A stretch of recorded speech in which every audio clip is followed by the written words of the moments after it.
My friends, the lines are often blurred between a mixer, a producer, and an engineer, and a mastering engineer, and a songwriter, and a lyricist, and a session musician, and a tech, etc. But at the end of it all the listener cares about is a simple thing. Is the song good or not? Right? And that's all we should ever care about, whether we're catering to ourselves, to the customer, or to the listener. So you've been hearing this song in examples quite a bit lately.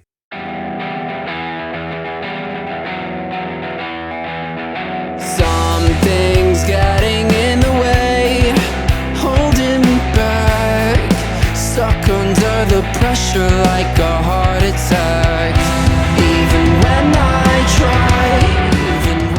Now, what we're gonna do is take this song and add a ton of post-production to it. What that means is even though the song's already been written, mixed, recorded, and all that, we're going to take what we have, we're gonna punch it up a little bit and take it to the next level. It's really interesting that we've never done this on the channel before, but by the end of this episode, my friends, we'll have taken this song from its mixed state and show you what would happen if you hired somebody to produce it. So what's happening, fam? Miami here with JST, and today, like I said, we're going to produce a song. What's really important about being a producer is knowing when a song needs something and then knowing when is the best time to just leave it alone, because there's always a point where they've actually done something that you would have done, or they thought about this way before it even got into your hands. And sometimes they didn't, but a track just needs a moment to breathe in the section. And we'll be getting into all of that today. The first thing I want to do is go through and make sure that all the transitions are right. You guys already know that's my main thing.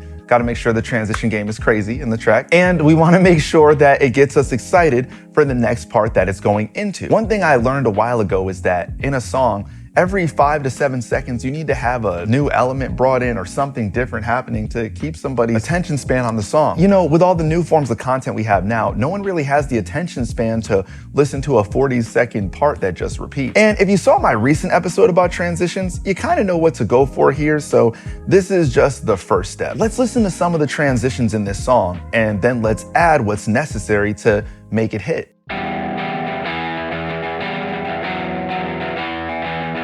Something's getting in the way, holding. I'm so sick of being blind. I lived a life way too. Now that we know what those transitions sound like, let's do a before and after of having them in their original state versus adding some post-production elements.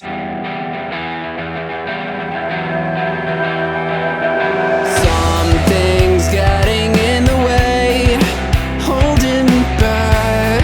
I'm so sick of being blind.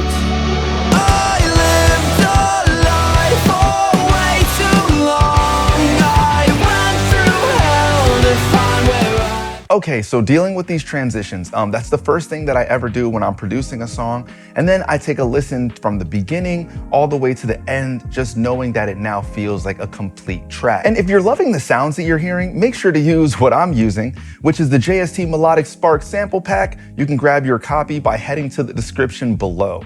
Promise it slaps, you're listening to it right now. But the next thing I do after this point is I check the arrangement and I see if there's any parts that I can move around to make it feel a little bit more exciting than it was before. Basically something that just gives it more impact. An easy way to do this sometimes is take a part of the chorus and move it to the front of the song, but only take a line or two. Then you find an instrumental part of the song and put it under the hook. And if that doesn't work, just grab some elements from a sample pack and put it under the hook. But usually you're gonna find something that works. And top it off with a radio effect if you want. Let's A-B. This is a production technique that almost always works.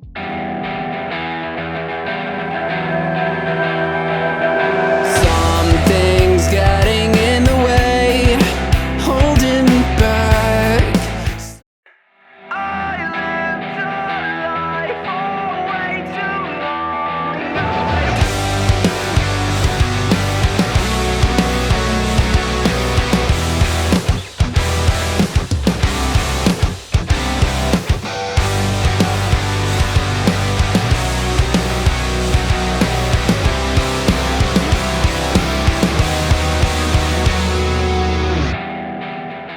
Now, either of those would have worked, but I'm more connected to the song now because I've already heard how emotional it can get when the singer hits his highest range, and then there's a lull when the verse comes in. But now that we've done that, let's give the verse a little bit of candy. With this next part, I want to tell a story with the production. So I want to make it seem like he's on the phone talking to someone for a second in the verse. And we're going to have a phone ring right before the line comes in. And then we'll have a sound effect of a dead dial tone to signify that the call is over and go back to his regular voice. Sounds kind of interesting, right? Let's get into it. Stuck under the pressure like a heart attack.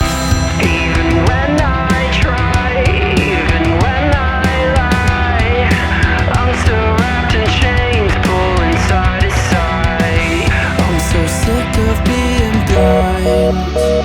I lived a lie. Now, I think that sounded awesome. We're adding to the story, and it might even be something that they would consider to do in the music video, just because of an idea that we came up with. This is kind of our power as producers, and sometimes even mixers that just like to add a little bit of production. I think I fall in that category, and I'm sure a lot of you do too. It's just another chance for us to add a part of ourselves to their vision. And the next thing I would do when producing this track is to find random parts to do effects to the instruments or the vocals. Distortion usually works great for drums and vocals. It works especially well in combination with some of the transitions that we were working on a little bit earlier. So let's cut the guitars out of the beginning of the chorus and just have it be distorted drums and vocals for a line. Then we're gonna reverse swell into everything and make it hit all at once.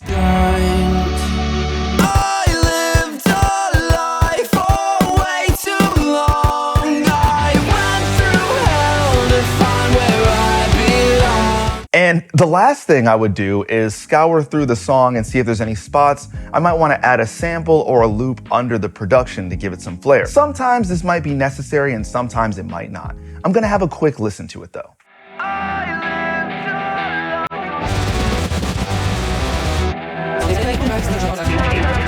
I guess this is one of those times that it was best to not add anything else. And maybe I added quite a bit of production here, but I also just wanted to give you tips for your own songs. Maybe you would have only added one of those production elements, or maybe you would have turned into a DJ and added even more. Impossible to tell because we're all very different, and our mindsets totally dictate what direction we're gonna go when we're producing a song. But let's listen to how it is now up until the chorus, or technically when the chorus comes back.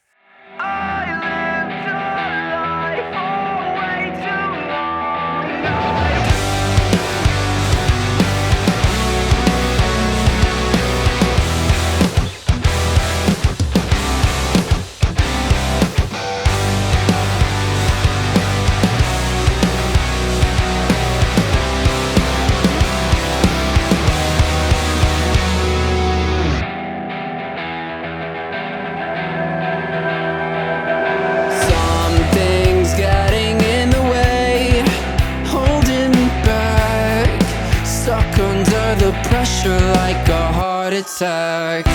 Even when I try, even when I lie, I'm still wrapped in chains, pulling side to side. I'm so sick of being blind.